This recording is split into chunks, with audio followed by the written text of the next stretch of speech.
Bien.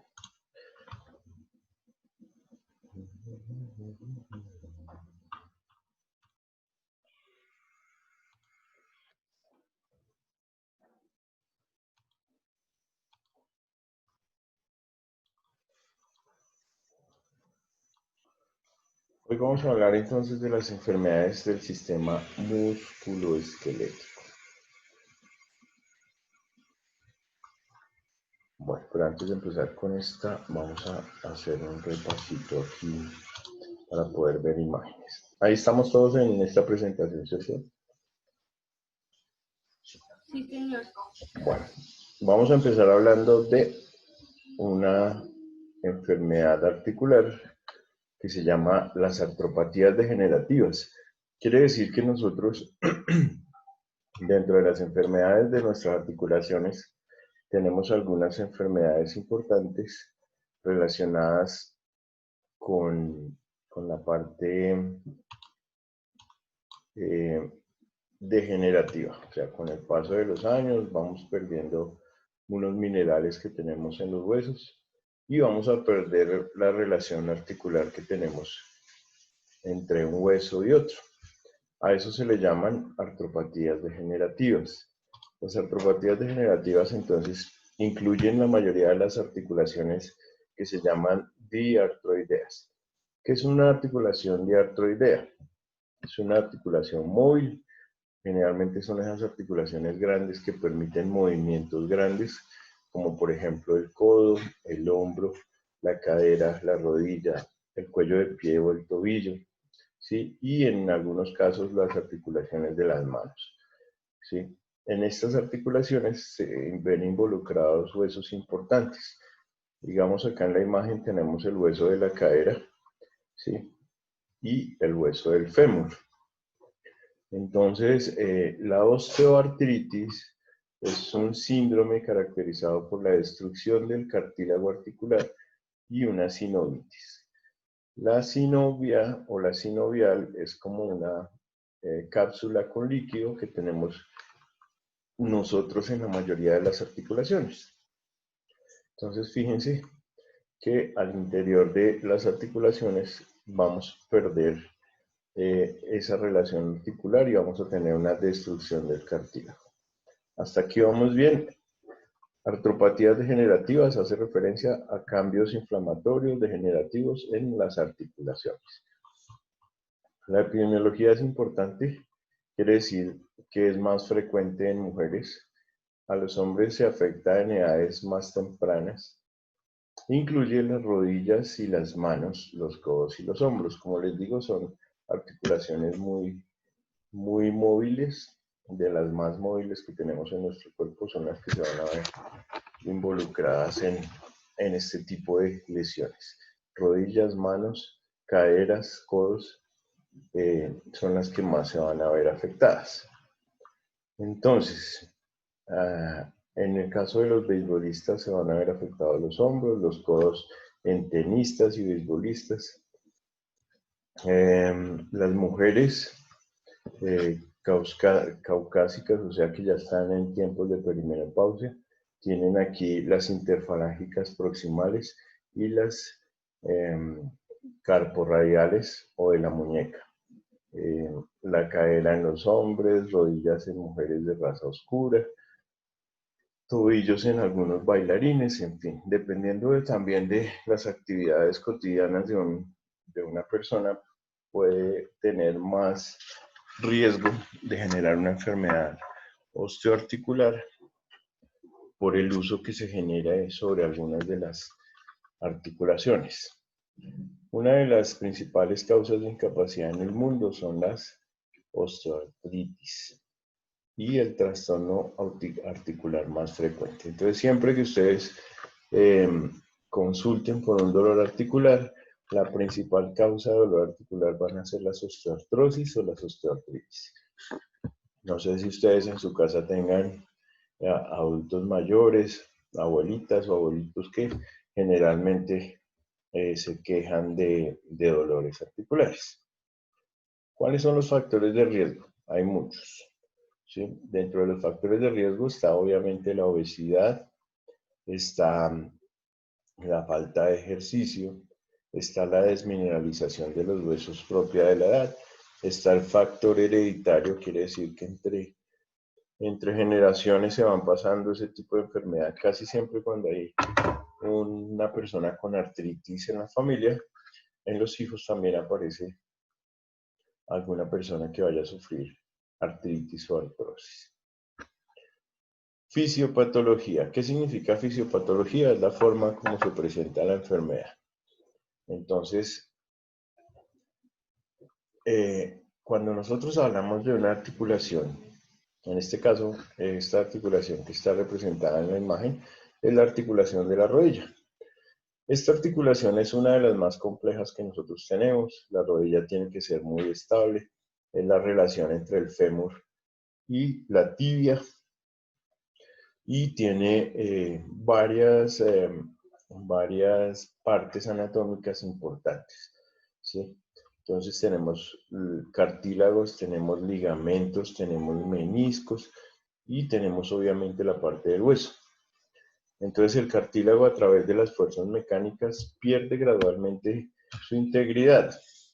Más agua y menos proteoglucanos. Entonces esto es una zona del cuerpo que es rica en líquido y rica en minerales. Los condrocitos aumentan su actividad metabólica. Las apoptosis de condrocitos superficiales, apoptosis quiere decir tendencia a la muerte celular. La rodilla absorbe toda la cinética y la fuerza que nosotros generamos durante nuestra vida. Son una de las articulaciones que más utilizamos. Entonces, en ese orden de ideas, podemos decir que las articulaciones pierden su integridad en el cartílago, forman grietas, liberan el cartílago al espacio sinovial, entrada de líquido sinovial al hueso. Estas articulaciones terminan dañándose. Vamos a ver aquí adelante si tenemos imágenes. Bueno, ¿cuáles son las manifestaciones clínicas de esta parte o de esta patología como tal? Teniendo en cuenta que es una de las más comunes. Entonces, al principio suele ser asintomática, o sea, no presenta ninguna sintomatología. Luego va a aparecer el dolor profundo en las articulaciones. Ese dolor puede irradiarse proximalmente, se agrava con el uso y suele cesar con el reposo. Sensación de crepitaciones y amoldadura, rigidez por lo general matutina y limitación funcional, sobre todo en algunas articulaciones grandes como la cadera y la rodilla. En las manos vamos a encontrar unos nódulos que se llaman los nódulos de Verdén en las articulaciones interfalángicas distales y unos nódulos que se llaman los nódulos de Bouchard en las articulaciones interfalángicas proximales. Entonces, si ustedes ven las manos de un enfermo, van a encontrar esas inflamaciones en las interfalángicas distales, las de Everden, y en las interfalángicas proximales, en los nódulos de Bouchard. En las rodillas, el lado medial es el más afectado, deformidad en varo. ¿Ustedes saben qué es varo y qué es valgo?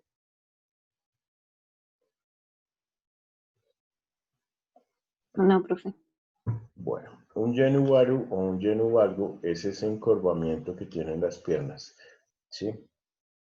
El genu varo es donde se ven arqueadas las piernas, ¿sí? Donde si tú trazas una línea recta vas a encontrar la articulación del tobillo con la de la cadera en línea recta, pero la de la rodilla está desplazada, o sea, tienen las rodillas separadas de la línea media.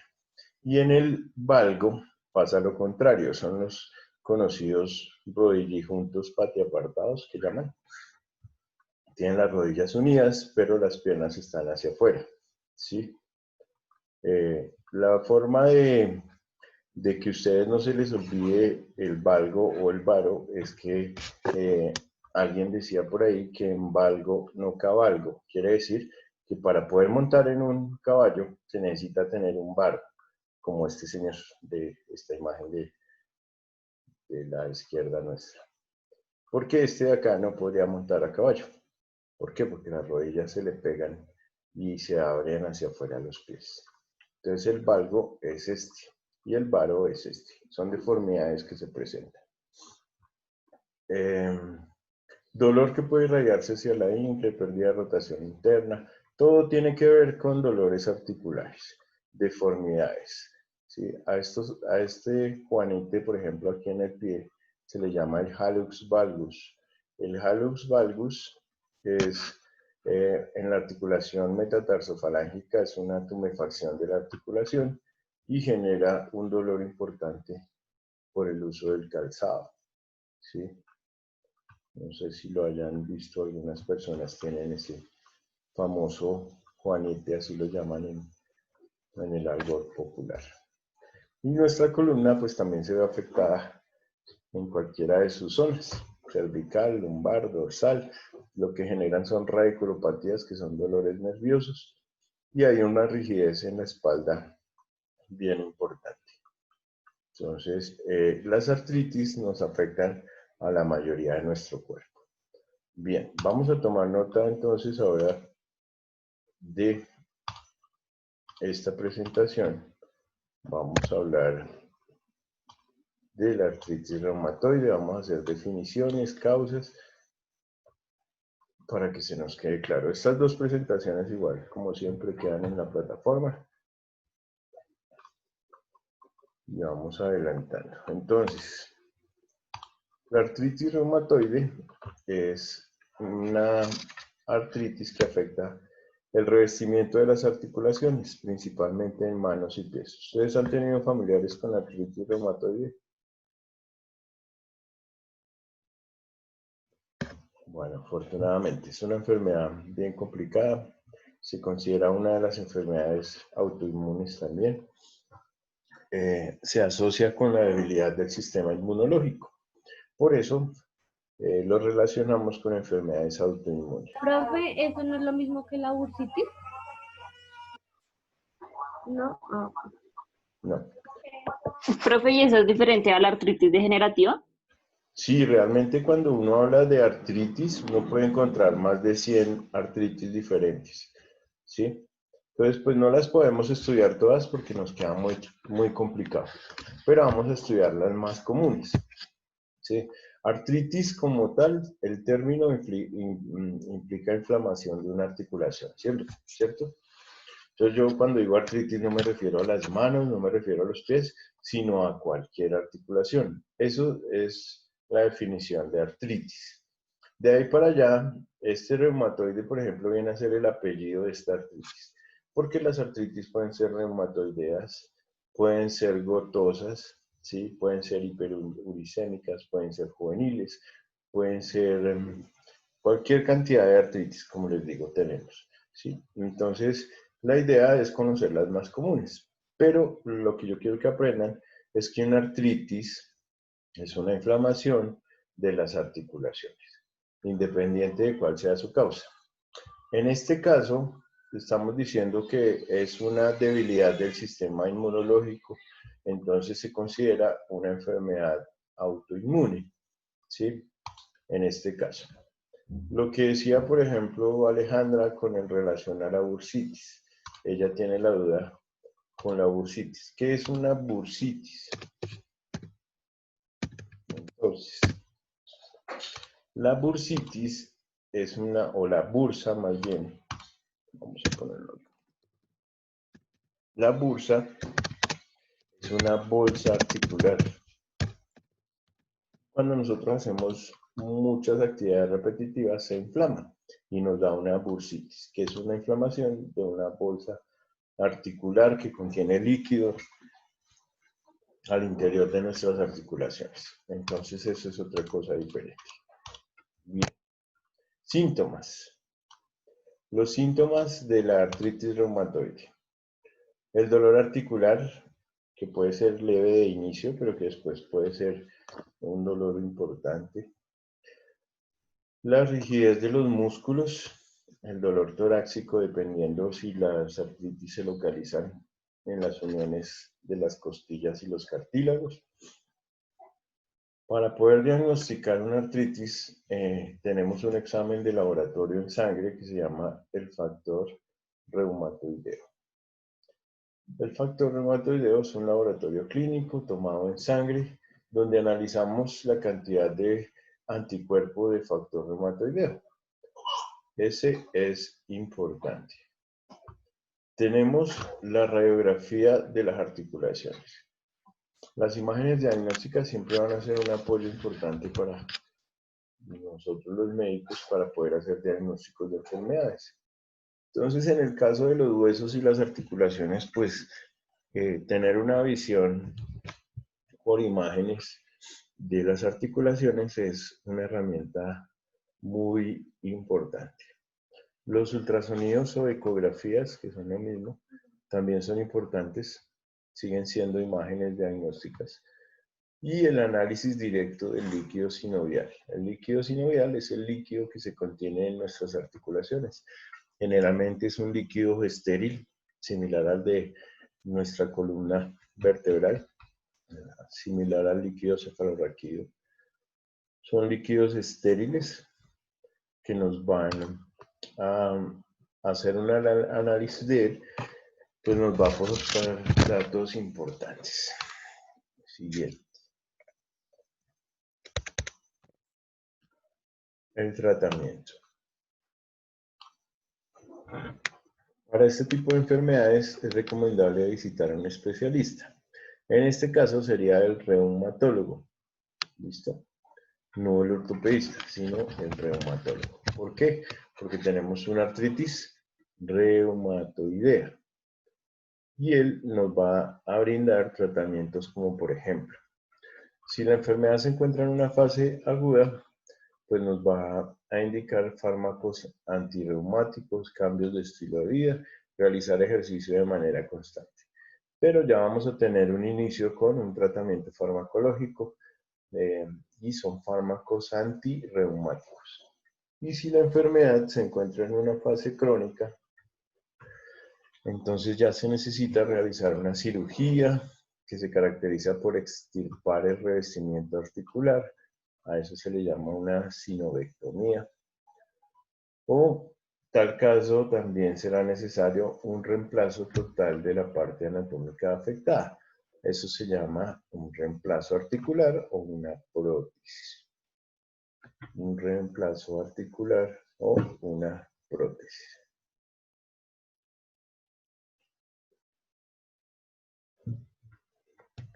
¿Preguntas hasta acá?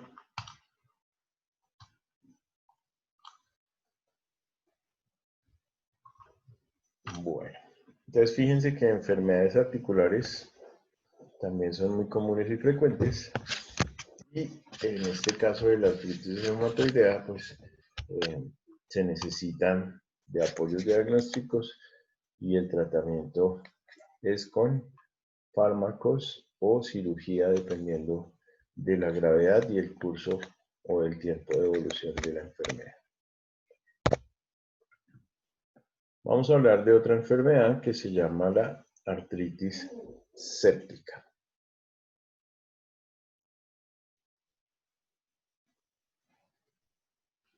¿Qué significa séptico?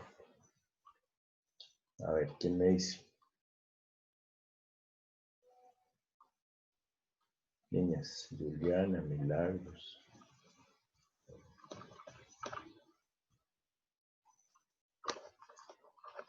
Cuando ustedes escuchan esta palabra escéptico, ¿con qué lo relacionan? ¿Con sepsis? Con sepsis, exacto. ¿Y la sepsis qué es?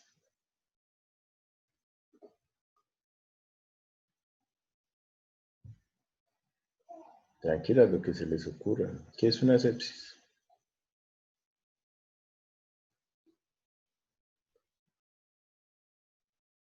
A ver. Sustenten ese... Profe, pues cuando hay bacterias y así, Bueno, una sepsis es una infección. Y generalmente son infecciones bacterianas graves, exactamente. Entonces, una artritis séptica quiere decir que tenemos un acúmulo de bacterias, ¿en dónde? En las articulaciones, ¿cierto?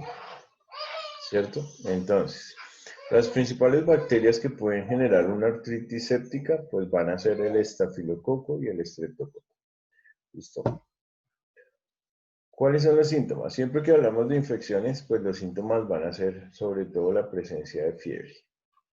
Entonces, siempre que estamos en presencia de una infección bacteriana, pues uno de los síntomas principales es la fiebre. La incapacidad para mover la articulación infectada se llama una pseudoparálisis. Entonces, ¿qué necesitamos nosotros para detectar a un paciente con una artritis séptica? ¿Qué creen ustedes que sería el cuadro clínico de un paciente con una artritis séptica? ¿Cuáles son los síntomas? Llega el paciente y ¿qué presenta?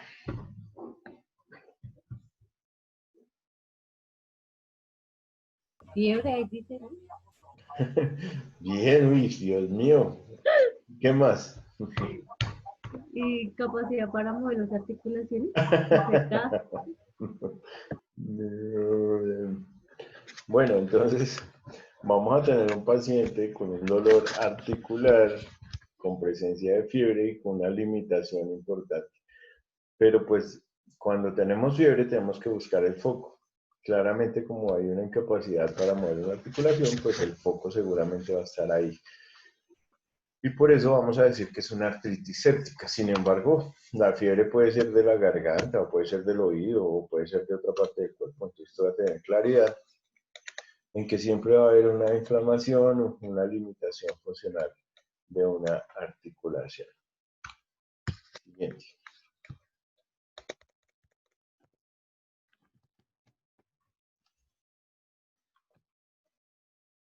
Medios de diagnóstico. Análisis del líquido sinovial.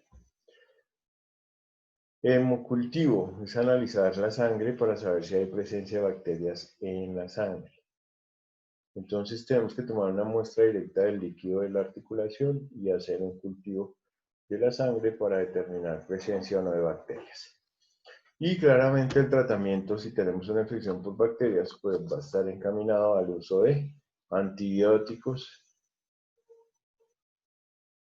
y hacer una aspiración de líquido sinovial. Hasta acá vamos bien.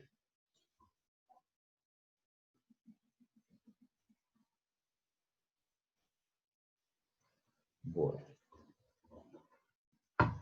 Siguiente. Osteoporosis.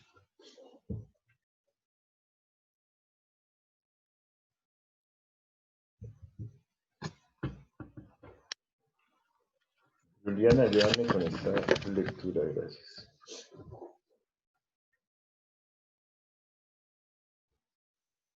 Juliana.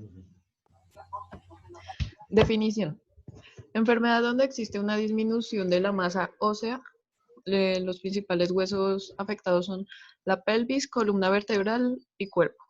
Causas: mala absorción del calcio en el cuerpo, tener ciertas afecciones que causan inflamación en el cuerpo, bajo peso corporal, tabaquismo, tratamiento. Tomar suplementos de calcio y vitamina D. Muchas gracias. Entonces, cuando nosotros perdemos minerales en los huesos, la pérdida y disminución de los minerales tiene un nombre. No es osteoporosis, es osteopenia. Entonces, osteopenia significa disminución del mineral en los huesos.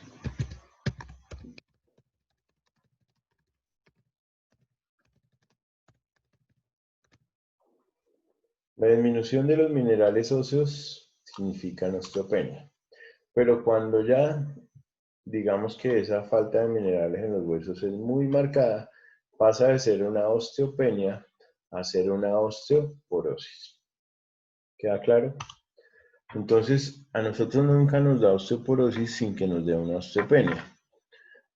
Cuando nuestros huesos tienen suficientes minerales y están bien de calcio, fósforo, pues nuestros huesos son normales, ¿listo? Pero en algún momento empezamos a perder ese tipo de minerales y nos da una osteopenia, que es una disminución de esos minerales. No vamos a hacer osteoporosis de inmediato. Nosotros hacemos es un proceso para llegar a la osteoporosis. Lo primero que hacemos es eso, perder parte de nuestros minerales en los huesos y a eso le denominamos osteopenia. Y finalmente, pues terminamos en una pérdida tan importante de minerales que nos da una osteoporosis. Entonces es una disminución de la masa ósea por una pérdida importante de calcio y fósforo sobre todo. ¿Qué huesos del cuerpo son los más afectados? La pelvis, la columna y el carpo. Entonces ustedes han visto las propagandas de Caltrate y todos esos productos que están hechos para reponer el calcio en los huesos. ¿Cuáles son las causas más comunes que favorezcan la presencia de la osteoporosis? Entonces, una mala absorción de calcio en el cuerpo, tener ciertas afecciones que causen inflamación en el cuerpo, bajo peso corporal, el uso o el consumo del cigarrillo, entre otras. Aquí falta colocar, por ejemplo, la menopausia. La menopausia es una condición natural de los seres humanos, en el caso de las mujeres, y este tipo de menopausia en la mujer, ¿cómo se llama? ¿O cuál sería el equivalente a menopausia en el hombre? Si en la mujer se denomina menopausia, en el hombre, ¿cómo se llama? ¿Heteropausia? No. No. Andropausia. Muy bien. Andropausia. Bien, entonces la andropausia es el equivalente a la menopausia en la mujer, pero en el hombre. Esta es una condición natural, es una condición fisiológica, a todos nos va a pasar. En algún momento de la vida vamos a estar frente a esta circunstancia o realidad de la menopausia. Y eso va a favorecer la mala absorción de calcio en el cuerpo, la pérdida de masa ósea y nos puede generar una osteoporosis, que en principio siempre va a ser una osteopenia. ¿Queda claro? La osteopenia no es una enfermedad todavía, simplemente te está faltando algo de minerales en los huesos, pero la osteoporosis sí ya es muy marcada. Bien. Tratamiento, pues, dar suplementos de calcio con vitamina D. Suplementos de calcio y vitamina D. Siguiente. Osteomalacia, otra condición médica, otra enfermedad. Esta se produce, al igual que en la osteoporosis, cuando el hueso está desmineralizado, pero hay una deficiencia exacta de vitamina D. Aquí no solamente hablamos del calcio y del fósforo, sino de un déficit de vitamina D.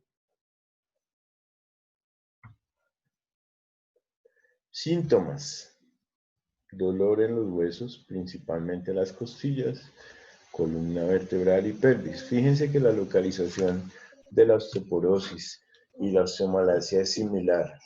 Fíjense que la fisiopatología de la enfermedad también es similar. Acá nos hablan de calcio y fósforo y vitamina D. Y en la osteoporosis será muy similar. Lo que pasa es que acá es mucho más marcada la vitamina D. Los suplementos orales de vitamina D, calcio y fósforo pues van a ser los indicados para el tratamiento.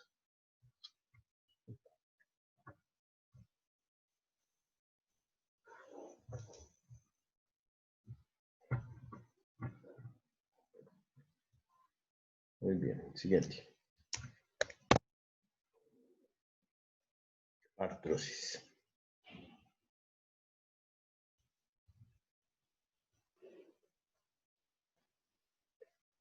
Las artrosis también son muy conocidas en el medio clínico. Y es una patología reumática que lesiona el cartílago articular. Entonces, es un desgaste de las articulaciones. ¿Cuáles son las causas más principales para que se presenten las artrosis? Entonces, vamos a tener el riesgo genético, o sea, el factor hereditario es muy importante. El sedentarismo, la falta de ejercicio, la obesidad y las alteraciones en la postura. Generalmente nosotros no adoptamos buenas posturas en algunas situaciones de nuestra cotidianidad, como por ejemplo el estar sentado en un escritorio trabajando o haciendo algunas actividades casi siempre de tipo laboral, ¿cierto? Entonces eso nos puede afectar las articulaciones. Se llaman artrosis y son procesos degenerativos también relacionados con patologías reumáticas. Síntomas. Los síntomas de las artrosis, entonces tenemos inflamación, rigidez, dolor de las articulaciones comprometidas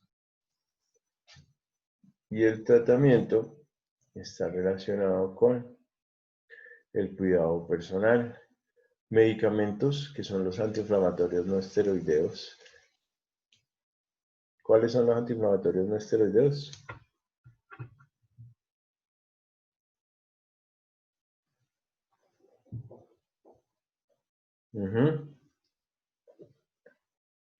Sí, buenas.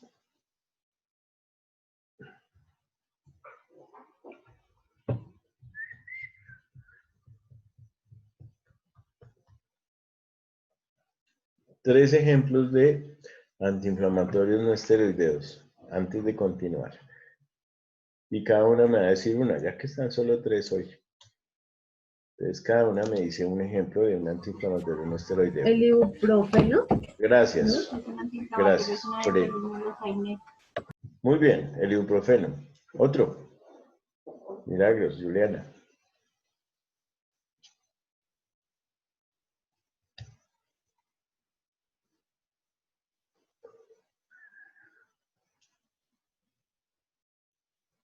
No vamos a poder seguir.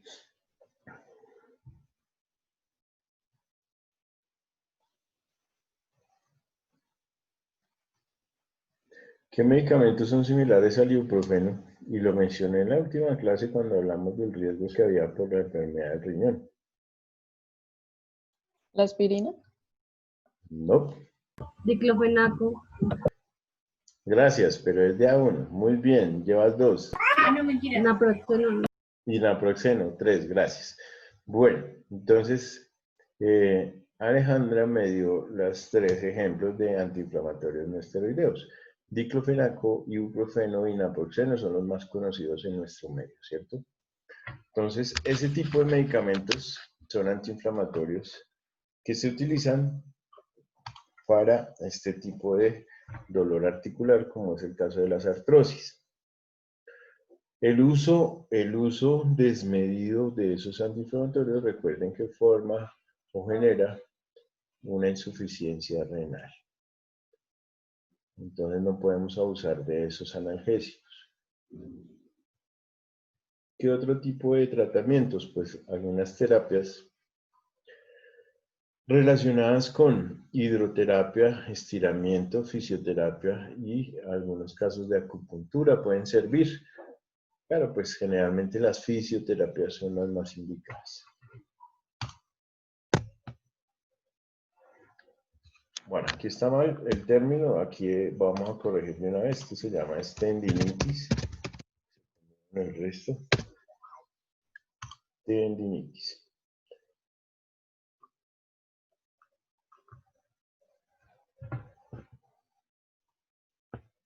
Entonces, en la tendinitis lo que vemos inflamado es el tendón.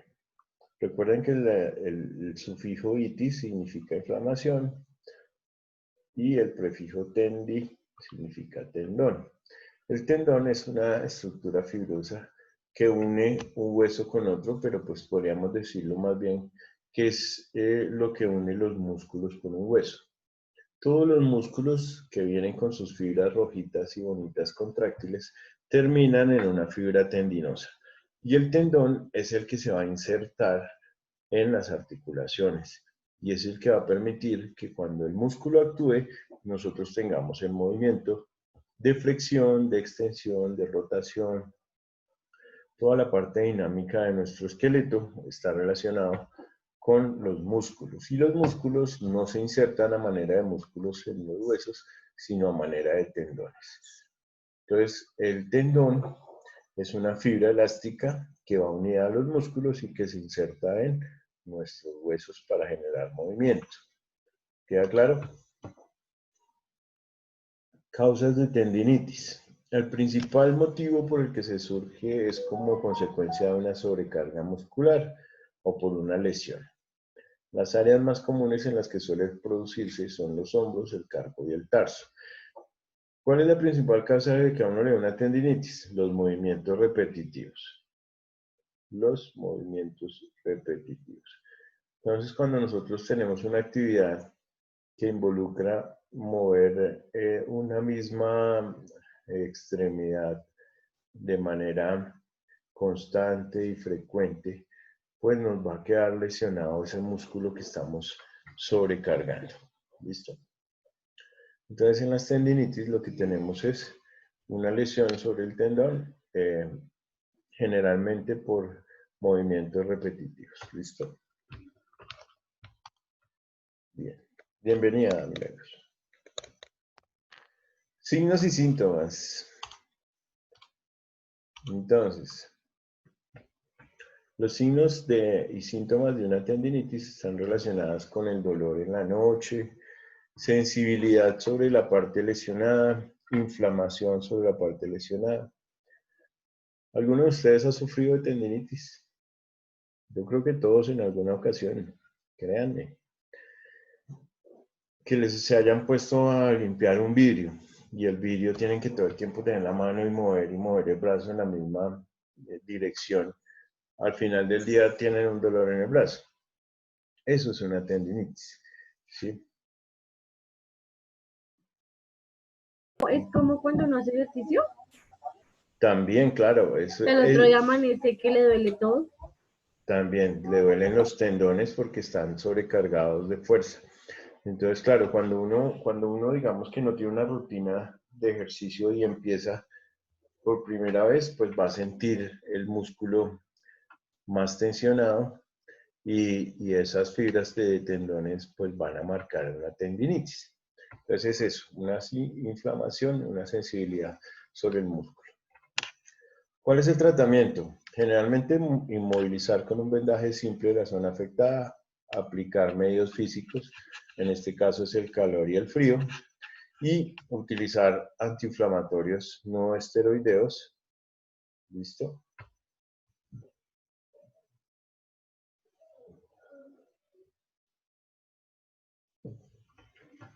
O la aspirina.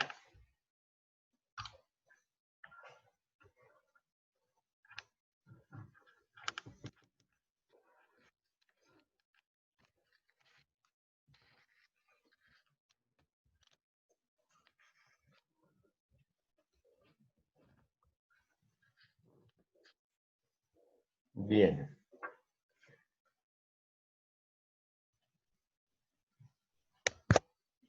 Bursitis. Aquí está la que decía Alejandra. Entonces, vamos a definir la bursitis. Gracias, Alejandra. Ahí te la dejo para que la leas en voz alta. Dice, es una hinchazón e irritación de una bolsa, un saco lleno de líquido que actúa como amortiguador entre los músculos, tendones y huesos. La bursitis suele aparecer con más frecuencia en los hombros, el codo y rodilla. Causas. Las causas más frecuentes de la bursitis son movimientos repetitivos o las posiciones que presionan las bolsas sinoviales alrededor de una articulación. En otras situaciones, la bursitis puede ser causada por un traumatismo, una infección o consecuencia de tener enfermedades como gota o artritis reumatoide. Bien. Entonces, como les decía, nosotros en las articulaciones tenemos un saco o una bolsa denominada la bursa, ¿sí? Y ella está contenida por un líquido. Cuando nosotros utilizamos nuestras articulaciones de manera frecuente en nuestros días o en nuestra cotidianidad, pues vamos a generar que esos movimientos requieran que esa bolsa actúe como un amortiguador, ¿sí? Entonces ella es la que va a tolerar las fuerzas, la dinámica y todos los movimientos de nuestras articulaciones. Generalmente se pueden inflamar cuando nos excedemos en las actividades repetitivas. ¿Cuáles son las más frecuentes que se inflaman? Los hombros, los codos y las rodillas. Entonces ahí tenemos la bursitis más frecuentemente en el hombro. Las bursitis son una condición médica más relacionada con el hombro. Entonces, dentro de las causas, pues los movimientos repetitivos, como lo dije, algunas posiciones que nos van a afectar la presión que se ejerce sobre las bolsas sinoviales, y en otras situaciones ya puede ser por un golpe directo sobre la articulación, una infección que nos haya dado, o simplemente tener enfermedades articulares, como es el caso de la gota o la artritis reumatoidea. ¿Listo?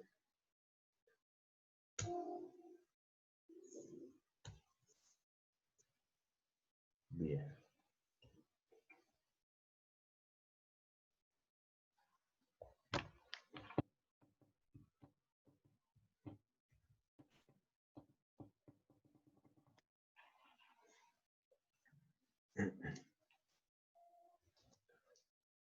Bueno, Karen me escribió que estaba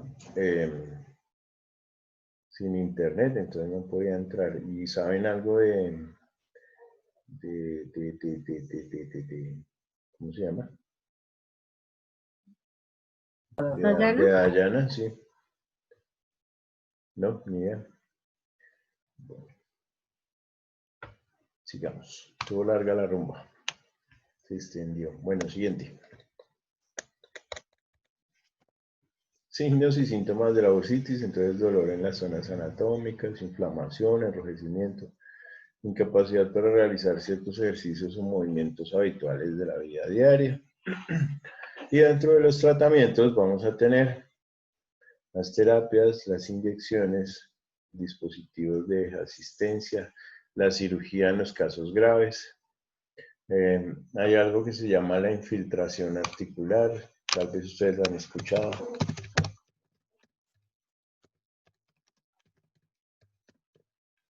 ¿Quién me dice qué es una infiltración? Cuando uno tiene un dolor crónico en una articulación o en algunas partes del cuerpo, y ese dolor no cede con los tratamientos, no cede con los medicamentos, ni con las terapias, pues a veces el médico opta por infiltrarlo. Infiltrar una articulación o un sitio anatómico se puede hacer con un medicamento que viene a ser como un anestésico. Entonces es inyectarle a una persona una medicina que le va a dormir el nervio que está relacionado con el dolor. Y ese tratamiento puede llegar a durar a veces hasta 6 meses. Entonces una persona a veces decide infiltrarse porque al infiltrarse le duermen ese nervio que es el que le transmite esa percepción o esa sensación de dolor. Entonces, digamos que es una de las terapias alternativas que se usa, pero pues no se está corrigiendo el mal, solamente le están omitiendo la percepción del dolor. ¿Listo? Entonces el paciente ya deja de sentir dolor, va a sentir un alivio importante durante algún tiempo, pero no se va a corregir el mal va a seguir ahí porque cuando el efecto del medicamento pase, pues va a volver a presentarse el dolor, ¿cierto? Entonces digamos que son tratamientos alternativos que se pueden utilizar. y es eso, bloquearle por algunos periodos de tiempo esa sensación de dolor al paciente. Se llaman infiltraciones. Siguiente. Escoliosis. ¿Qué es una escoliosis? Antes de seguir y que ustedes lo lean. ¿Quién me dice? ¿A qué les suena eso? Es una enfermedad en la columna, ¿no, profe? Bien. ¿Y más o menos cómo se representa o cuál es la característica de esa enfermedad, Milagros? Pues como las deformidades que tiene uno, ¿no? Te lo voy a En explicar. Entonces, mira. Si ustedes se fijan, la columna tiene unas curvaturas si tú la miras desde el lado. Si miramos al paciente desde el lado, vemos que tiene unas curvaturas normales. Esas curvaturas, vamos a ponerlo aquí.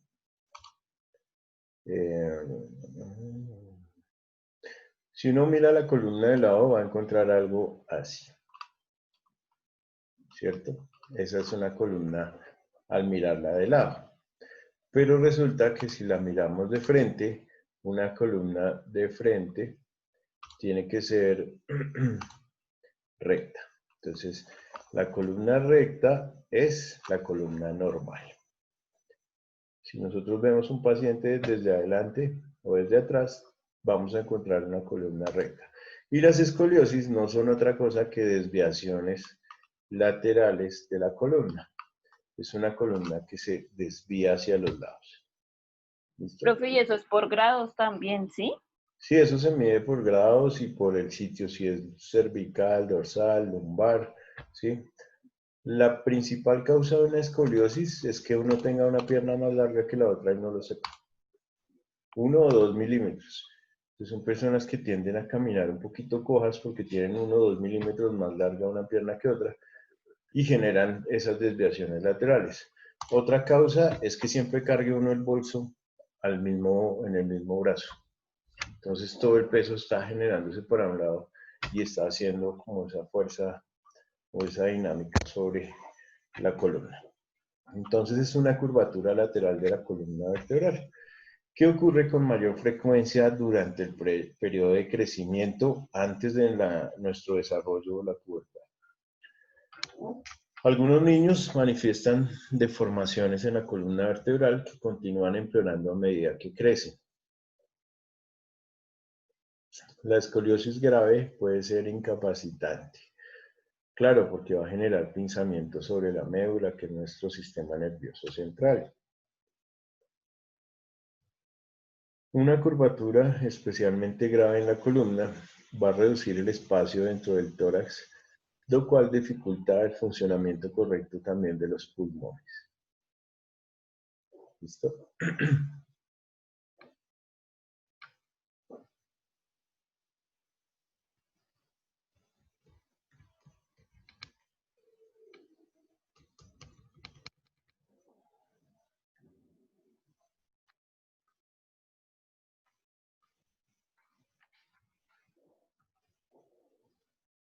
Entonces, la definición como tal de la escoliosis es una curvatura lateral o una desviación lateral de la columna vertebral. Causas pueden ser muchísimas, pero esa es la definición. Entonces, cuando ustedes miran una radiografía normal de la columna, pueden encontrar en algún momento escoliosis, ¿sí? Estas escoliosis principalmente son factores hereditarios, afecciones neuromusculares como parálisis infantil o distrofia muscular, defectos del nacimiento que afectan la formación de los huesos de la columna, lesiones o infecciones de la columna vertebral.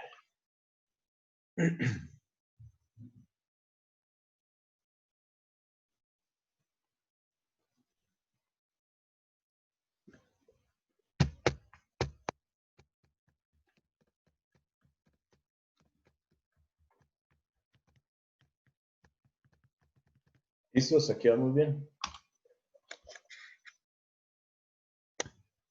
Bueno. Bien. Signos y síntomas, los hombros disparejos. Entonces, siempre que uno hace un análisis de un paciente, lo coloca, digamos que de espalda a nosotros. Nosotros vamos a ser observadores desde atrás y vamos a ver que un hombro está más caído que el otro. Esa es un signo que nosotros vamos a identificar a manera de inspección. Entonces, cuando inspeccionamos el paciente desde atrás, vamos a ver que el hombro está más caído de un lado que de otro. Un omóplato se parece más, o aparece más bien, más prominente que el otro. Y un lado de la pelvis se va a ver también más alto que el otro. El tratamiento no quirúrgico es el uso de un corsé, que es un corrector de postura, ¿cierto?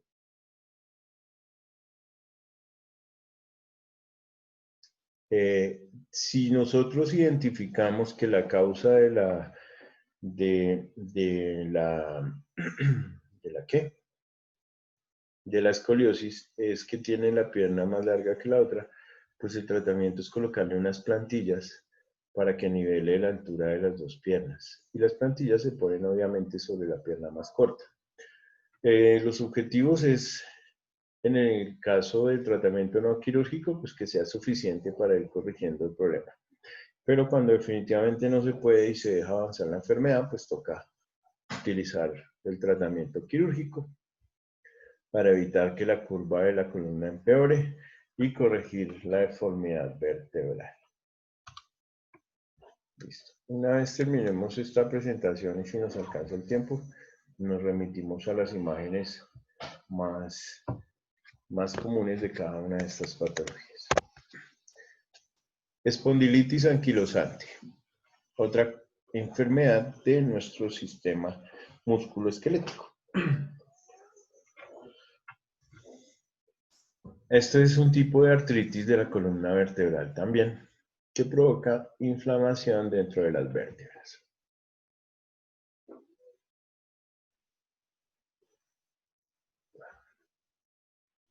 Entonces, la inflamación al interior de las vértebras se denomina espondilitis anquilosante. Las causas indican que su origen es genético.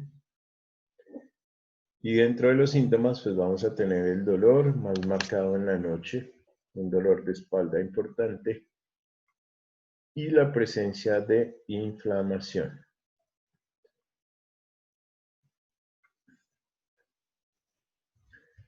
Dolor, inflamación.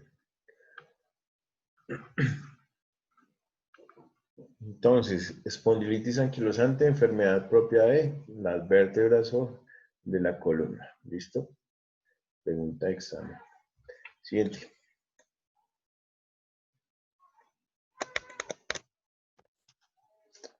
Pruebas y Profe, exámenes, señora. por favor. ¿Que la devuelva? Por favor, un momento. Vale, ahí está.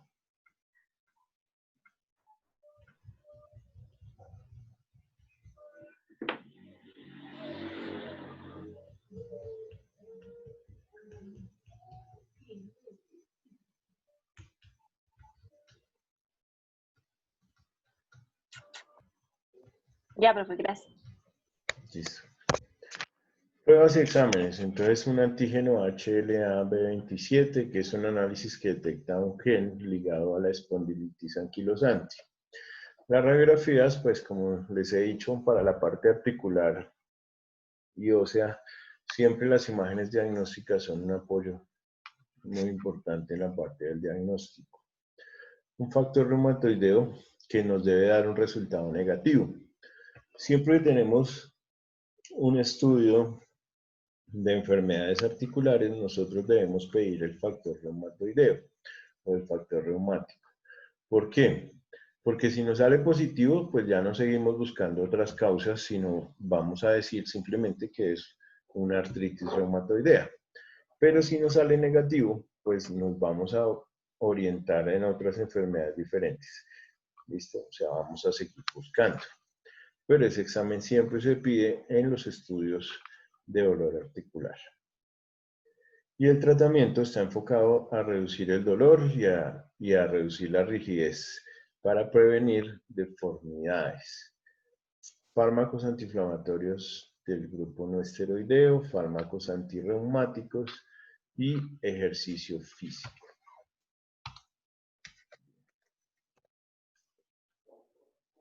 Continuamos.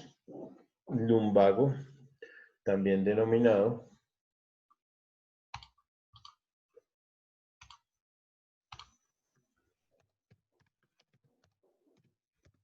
lumbalgia, ¿cierto? El lumbago o la lumbalgia son lo mismo. Lumbago o lumbalgia. Se refiere a un dolor. ¿Dónde va a estar el dolor? Pues en la región lumbar. ¿Listo? Se puede presentar síntomas como rigidez de la espalda y disminución del movimiento. Las causas más comunes de los lumbagos o de las lumbalgias pues son las lesiones repentinas de los músculos y los ligamentos que sostienen la espalda. Son más conocidos como los espasmos musculares. Entonces, en el común de nuestra sociedad y en el común de la gente, ustedes van a escuchar cuando una persona les diga que tiene un dolor en los riñones, pues no es un dolor en los riñones, es un lumbago. Bueno, lo han escuchado, ¿cierto? Es que tengo un dolor de riñones y resulta que los riñones no duelen. ¿Listo? Lo que duelen son los músculos y los ligamentos que sostienen la columna y que sostienen la parte muscular. Entonces, cuando alguien les diga que tiene un dolor de los riñones, ustedes les dicen, no, lo que tiene es un espasmo muscular o una lumbalgia o un lumbar. ¿Listo? Y es un dolor muscular al lado de las vértebras, o sea, paravertebral, lumbar, y que puede ser de uno o de los dos lados, puede ser uni o bilateral. ¿Listo? Y así suena más bonito. Dolor paravertebral, lumbar, bilateral o unilateral. ¿Listo? No dolor en los riñones. Siguiente.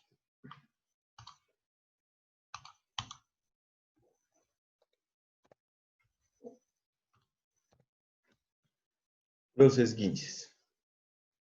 No son desguinces, son esguinces. ¿Listo? Porque eso es otro error que se encuentra uno cuando le dicen, uy, es que me desguincé el tobillo, o me desguincé, no sé qué. Se dice esguince, no desguince. ¿Listo? Bien. Los esguinces se clasifican según el grado de compromiso de los ligamentos. Alrededor de nuestras articulaciones nosotros tenemos ligamentos. Los ligamentos son parte importante para que una articulación esté sostenida en su lugar y funcione de manera normal. Cuando nosotros tenemos traumas por eversión, pues lo voy a poner aquí, trauma por eversión, pues nos da un esguince. ¿Qué puede ser un trauma por eversión? ¿Qué se les ocurre que sea un trauma por eversión? ¿No les suena a nada? Un trauma por eversión es una tronchadura. Entonces se tronchó el pie. Uno no dice que se tronchó el pie, sino que tuvo un trauma por eversión. ¿Listo? Tenemos que empezar a manejar los términos para que hablemos todos el mismo idioma. ¿De acuerdo? Sobre todo, pues en el tema de salud. Entonces, una tronchadura se llama un trauma por eversión. ¿Qué pasa cuando nos tronchamos el pie? Se nos inflama el tobillo, ¿cierto? Esa inflamación puede ser grado 1, puede ser grado 2, o en los casos más graves puede ser un grado 3. Y el grado nos mide, en el grado 1 simplemente es una inflamación de los tejidos blandos porque se distendió el ligamento, pero no hay una ruptura ni un arrancamiento de él. Solamente se distendió un poco y nos generó un dolor y una inflamación leve. En el grado 2 ya hay una ruptura parcial o total del ligamento. En el grado 3 sí tenemos una lesión donde se nos rompe el ligamento al 100% y se nos puede arrancar hasta el hueso, ¿sí? Este es el grado más grave. Ninguna de estas tres se mejora si no tiene un tratamiento adecuado. Nosotros podemos tener el grado más leve, que es el grado 1, pero inclusive necesita un reposo de mínimo 5 días, tener el pie levantado, ¿sí? Y dar medios físicos, calor y frío y antiinflamatorios. Si nosotros nos ponemos a caminar con el tobillo inflamado, así sea un grado 1, pues vamos a quedar con secuelas, con dolor, y más adelante con cualquier leve movimiento de ese tobillo se van a generar problemas. ¿Listo?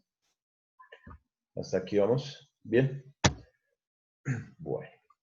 Recuerden que un esguince no solamente se limita al tobillo, sino donde nosotros tengamos articulaciones. Entonces nosotros podemos tener un esguince en la muñeca, podemos tener un esguince en el codo, podemos tener un esguince en la rodilla, en la cadera y en cualquier articulación. ¿Listo? Porque todas nuestras articulaciones se pueden evertir o tronchar. ¿Listo?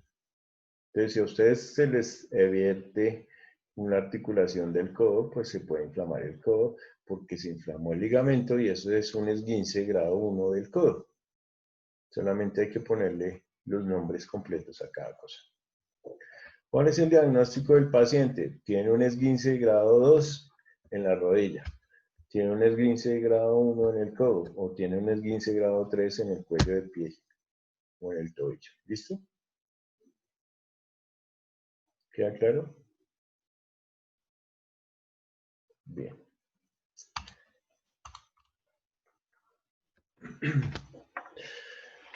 Siguiente.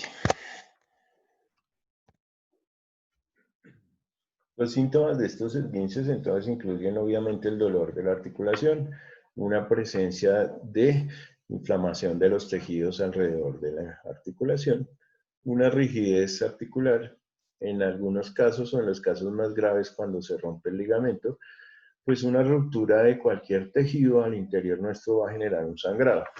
Y la presencia de sangrado pues va a derivar en un hematoma, que es una acumulación de sangre por debajo de la piel y los tejidos. A eso se le llama un hematoma. Y los cambios de color en la zona lesionada. Entonces, cuando vemos una articulación inflamada con cambios violetas y oscuros y presencia de un hematoma, pues decimos que tiene un esguince grado 3 porque hay una ruptura del ligamento. Tratamiento, como les decía, los medios físicos, colocar hielo, utilizar un vendaje compresivo en la zona afectada. Los vendajes pueden ser un vendaje bultoso simple. Nosotros tenemos que ver inmovilizaciones en algún momento, ¿vale? Mantener elevada la extremidad.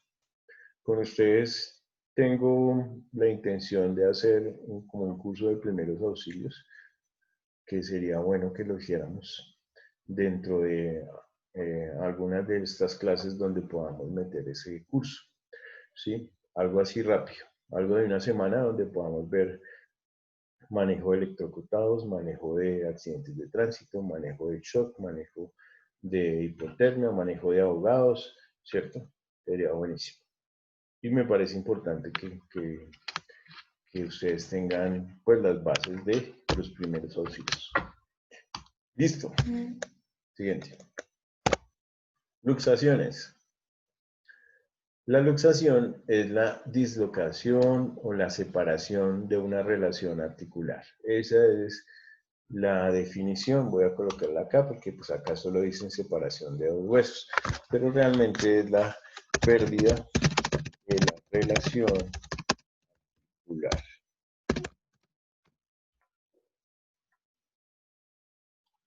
¿Qué se necesita para que exista una articulación? Dos huesos, ¿cierto? La unión de un hueso con otro hueso se llama articulación. ¿Cuántos tipos de articulaciones hay? Varios. Hay unas articulaciones que son inmóviles, como las de los huesos del cráneo, donde se une el hueso frontal con los parietales, el temporal con los parietales y el occipital. Y esos huesos o esas articulaciones son inmóviles. Esas se llaman sin artrosis. las que son inmóviles.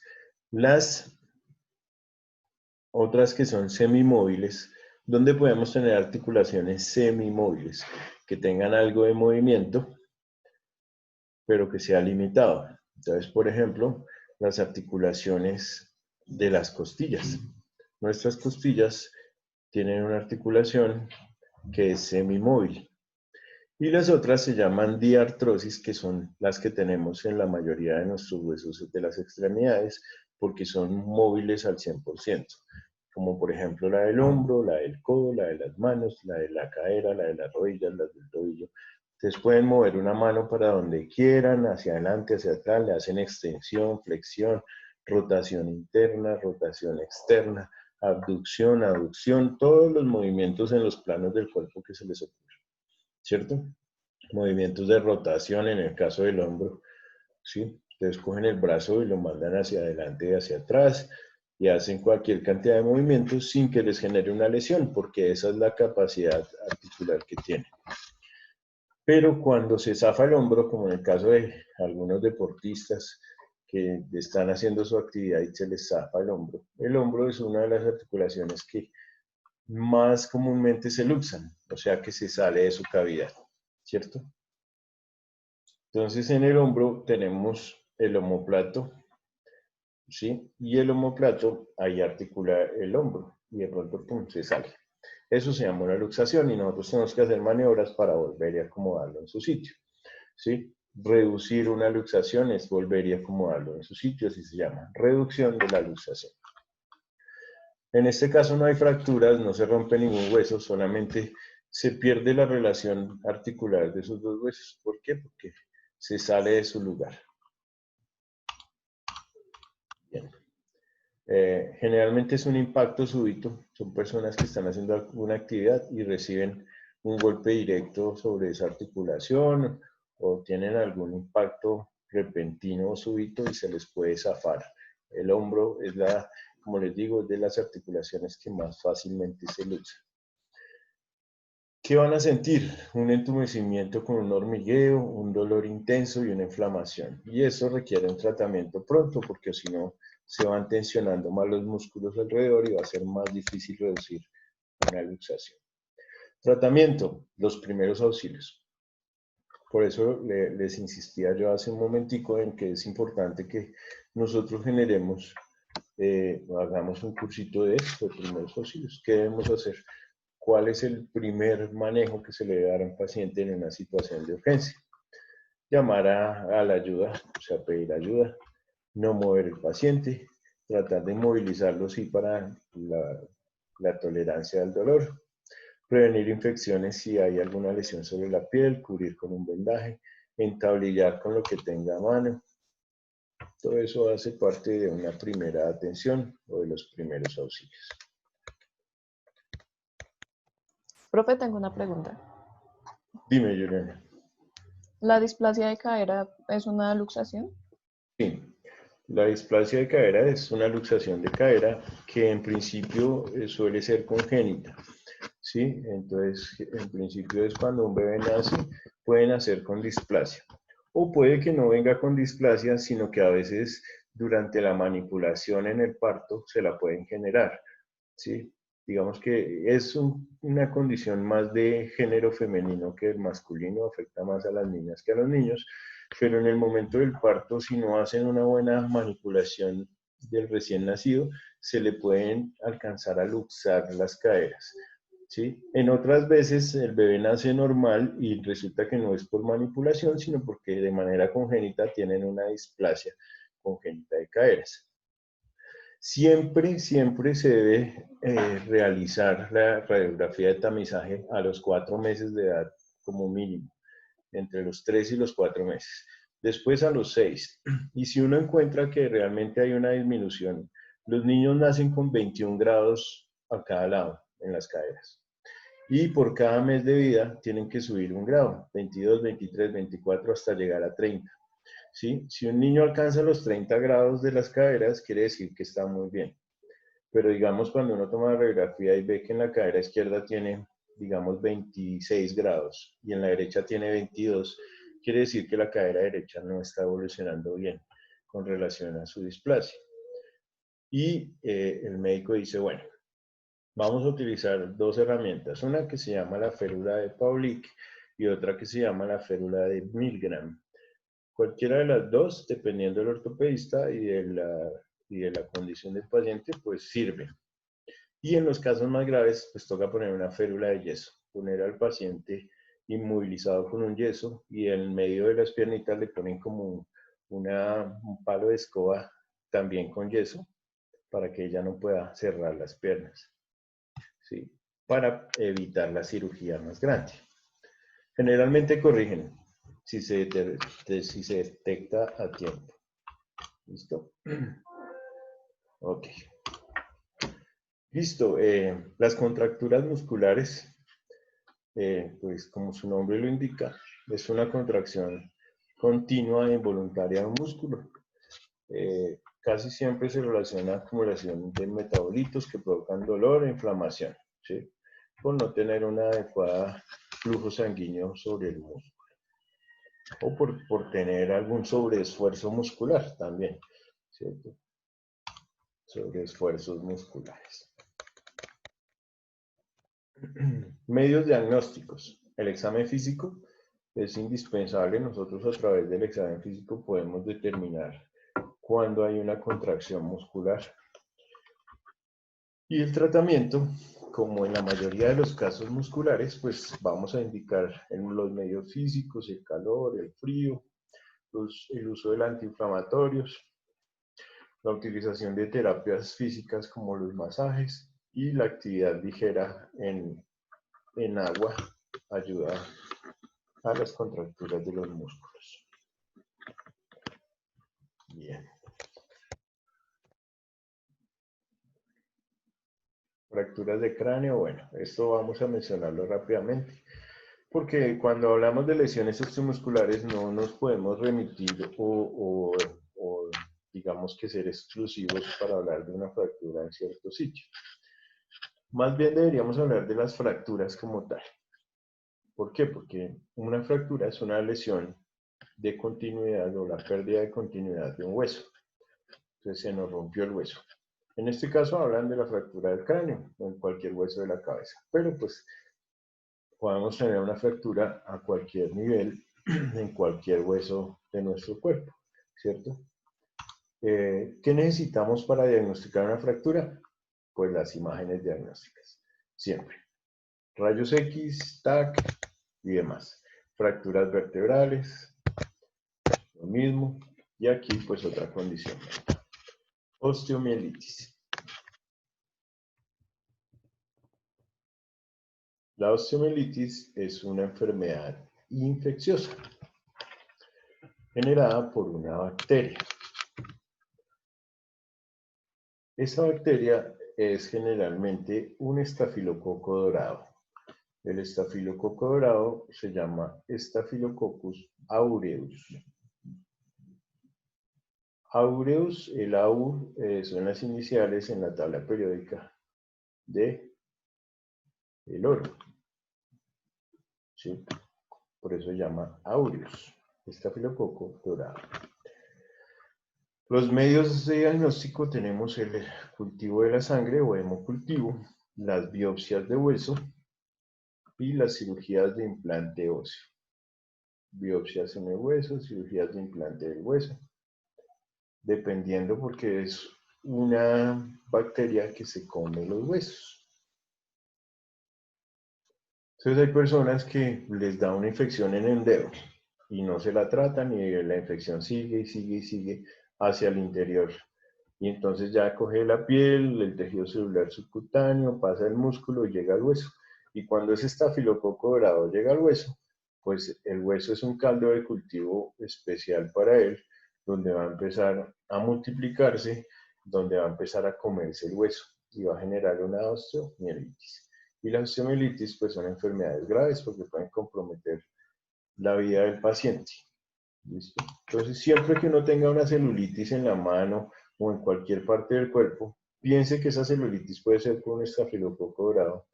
Y ese estafilococo dorado, si no lo tratamos cuando está en la piel, pues puede seguir su curso hacia el interior de nuestro cuerpo y generar una gangrena o una osteomelitis. ¿Listo? Osteogénesis imperfecta. Este es un trastorno en el cual los huesos se fracturan con facilidad. Entonces son huesos frágiles o huesos débiles. Se fracturan sin ningún motivo aparente. Puede cursar también o causar músculos débiles, dientes quebradizos, desviaciones de la columna, pérdidas del sentido del oído. Y las causas son varios genes que no funcionan bien. O sea, es un factor hereditario o un problema congénito o genético. ¿Sí? No es muy común y el problema es que afecta la producción de colágeno. Y el colágeno es uno de los tejidos más importantes de nuestro cuerpo, porque es el que le da sostén a nuestro cuerpo. Siguiente. Lo mismo, los diagnósticos se hacen por la historia clínica, el examen físico y las radiografías. Y el tratamiento pues requiere ejercicio, analgesia, terapias, pero generalmente no tiene cura, porque tiene su problema genético. Las amputaciones, pues es la pérdida de una parte del cuerpo. Las amputaciones pueden ser traumáticas o pueden ser quirúrgicas o terapéuticas. Entonces uno puede perder una extremidad por un accidente, ¿cierto? Pero también la puede perder porque es necesario como terapia médica para que no progrese una infección, ¿sí? O en el caso del pie diabético, ¿sí? O en el caso de las gangrenas, hay que ir cortando partes del cuerpo, hacer amputaciones. ¿Listo? Y es muy común como accidente de trabajo. Las personas que manipulan, digamos que herramientas con filos o cortantes, sierras y una cantidad de cosas que pueden generar lesiones sobre nuestro cuerpo. Bueno, pues ¿qué vamos a tener? Una amputación, obviamente un sangrado, un dolor y una lesión de tejidos, eso pues no. La displasia fibrosa. En la displasia fibrosa es un trastorno óseo poco frecuente que consiste en el crecimiento de tejido parecido a una cicatriz en lugar de un hueso normal. Este tejido irregular puede debilitar el hueso afectado y hacer que se deforme o se fracture. Esto no es muy común realmente.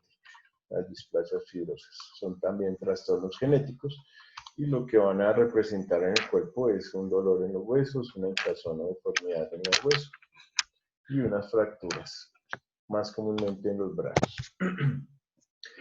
El raquitismo. Esta sí es una condición relacionada con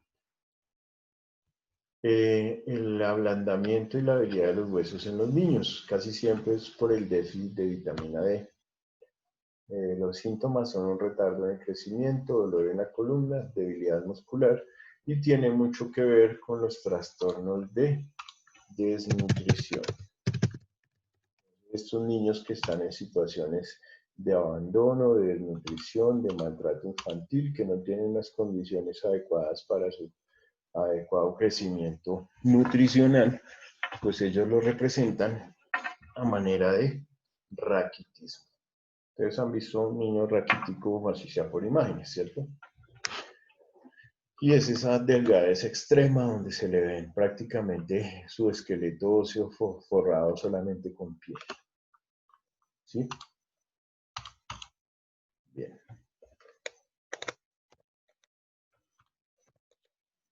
El cáncer de hueso, otra enfermedad de los huesos, se originan las células que forman los huesos. Claro. Entonces, cuando es principal en los huesos, pues las células óseas van a mutar y van a generar un carcinoma. ¿Cómo se llaman las células del hueso? ¿Cómo se llaman?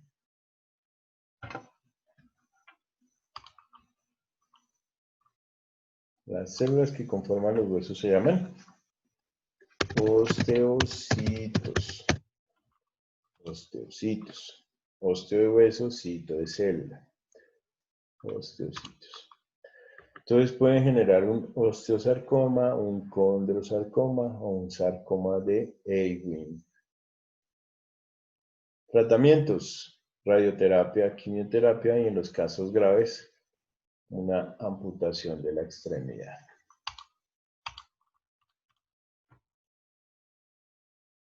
Bien. ¿Hasta aquí vamos bien?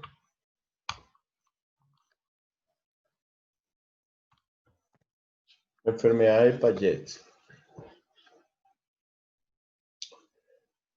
Enfermedad que interrumpe el reemplazo de tejido óseo viejo por tejido óseo nuevo. Esto causa deformidad en los huesos afectados. Relacionado con causas genéticas y los síntomas: dolor en los huesos, deformidades visuales y en ocasiones fracturas. La enfermedad de Paget.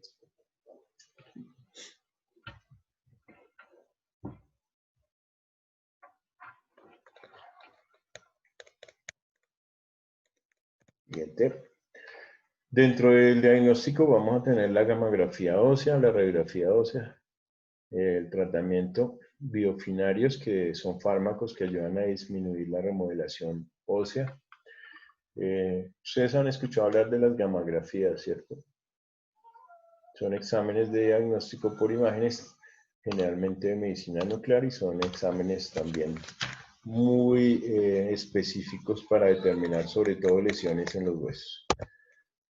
La enfermedad de Pertz, también llamada Leclerc-Perthes o el Perthes, que afecta la cadera del niño, y en ella se produce la destrucción de parte del hueso de la cadera o de la cabeza del fémur. La enfermedad de Perthes. En un momento dado deja de llegar suficiente sangre a la cabeza del fémur y esto provoca que parte del hueso muera. Recuerden que donde no llegue sangre, los tejidos se mueren. Lo dijimos cuando hablamos del infarto del corazón, del músculo del corazón. Simplemente no llega sangre y la parte del tejido se muere. Y el hueso muerto pues provoca una reacción inflamatoria local. A esto se le denomina la enfermedad de Perthes. No llega sangre a la cabeza del fémur y el tejido empieza a morir por falta de oxígeno.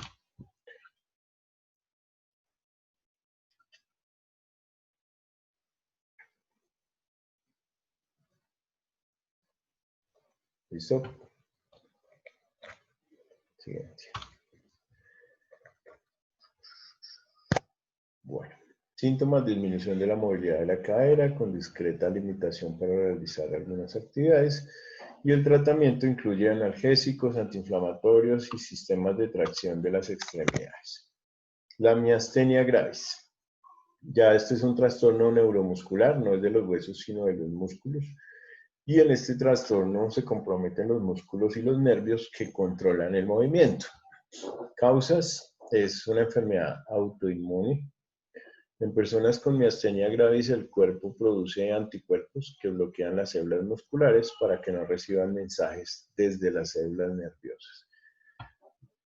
Otra causa es un tumor en el timo. El timo es una glándula que aparece en la región anterior del tórax, generalmente durante la infancia, y que pierde, digamos que cierta importancia cuando ya crecemos.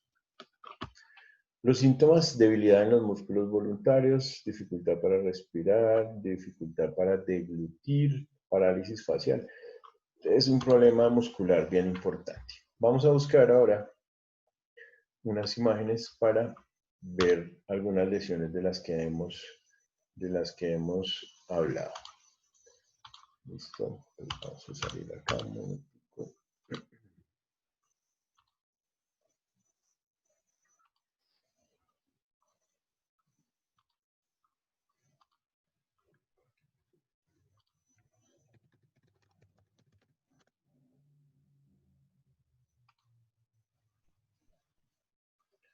Bien. Entonces,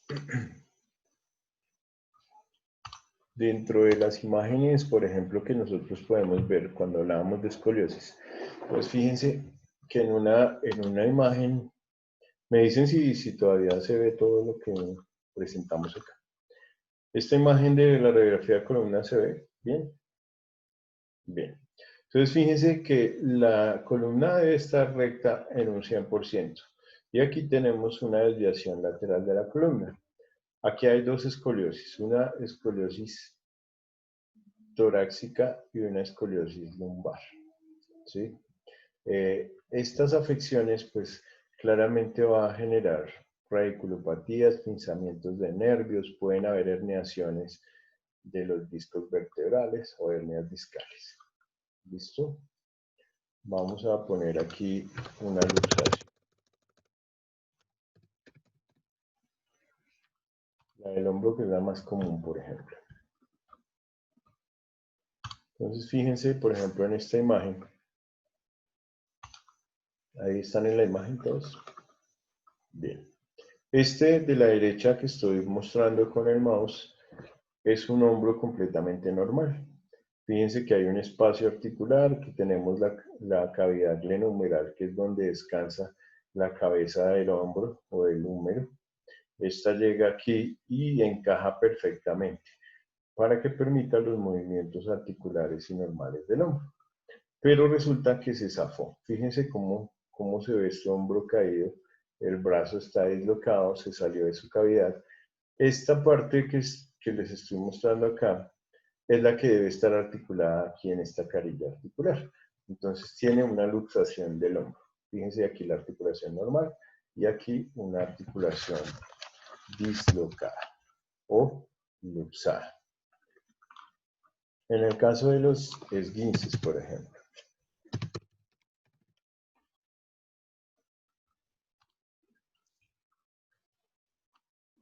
Entonces, cuando nosotros nos tronchamos un pie, ¿qué es lo primero que nos aparece? La presencia de un hematoma, cambios de coloración en la piel. Esto es un trauma por eversión, ¿sí? En un trauma por eversión lo que sucede es que nos tronchamos tanto el tobillo que se rompe el ligamento. Aquí esto es un esguince grado 2, ¿sí?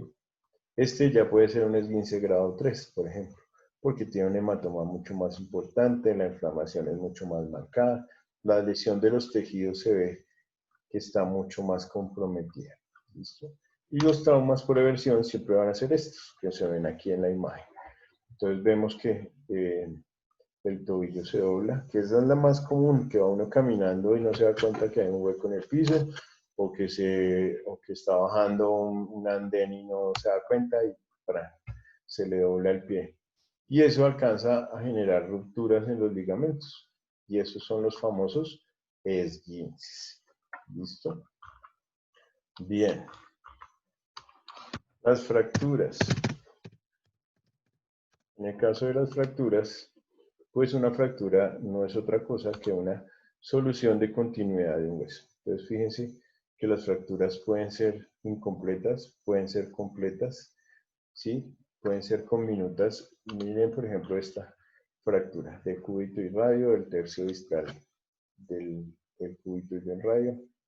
Requieren cirugía. En muchos de los casos terminamos como en esta, por ejemplo, colocando materiales de osteosíntesis o de tornillos para poder fijar una fractura, ¿sí? Hay muchas, esta que es muy común, la fractura del peroné y de la tibia, esta es muy común en accidentes de tránsito, en motociclistas, entonces terminan colocando materiales de osteosíntesis. Osteoartrosis. En las imágenes de las osteoartrosis, fíjense cómo se degeneran las articulaciones, sobre todo en las manos, en un paciente con una artritis.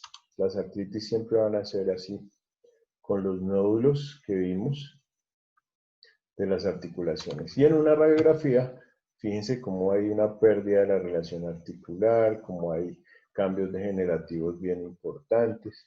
O sea, estas lesiones realmente son muy capacitantes y muy dolorosas. Busquemos una de cadera para ver cómo se ve una desmineralización del hueso. Aquí, por ejemplo. Fíjense, esta cadera, no sé si puedo ampliar más esta imagen. Ahí están en la presentación.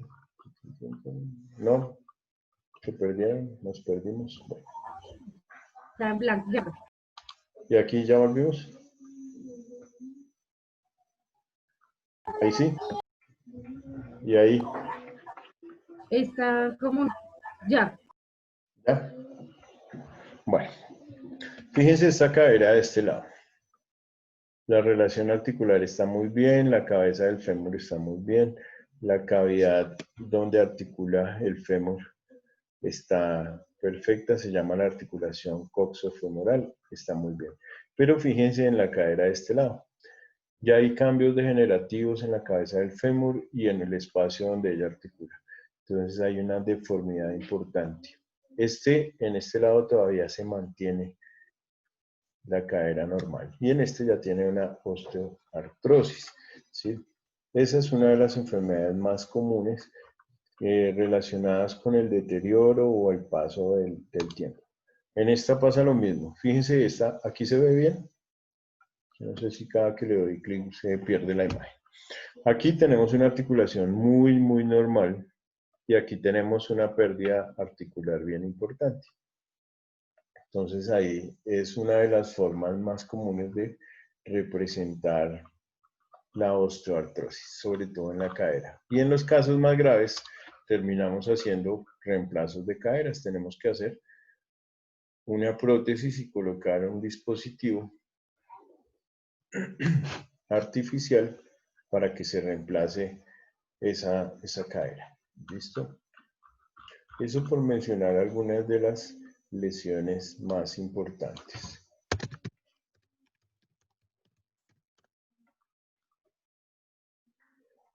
Miren, por ejemplo, acá una lesión por una osteomelitis. Son infecciones de la piel por un estafilococo aureus o dorado que se va comiendo el hueso y llega hasta el hueso y lo afecta de manera importante. ¿Sí? Entonces son infecciones que dejamos nosotros avanzar de manera importante. ¿Listo?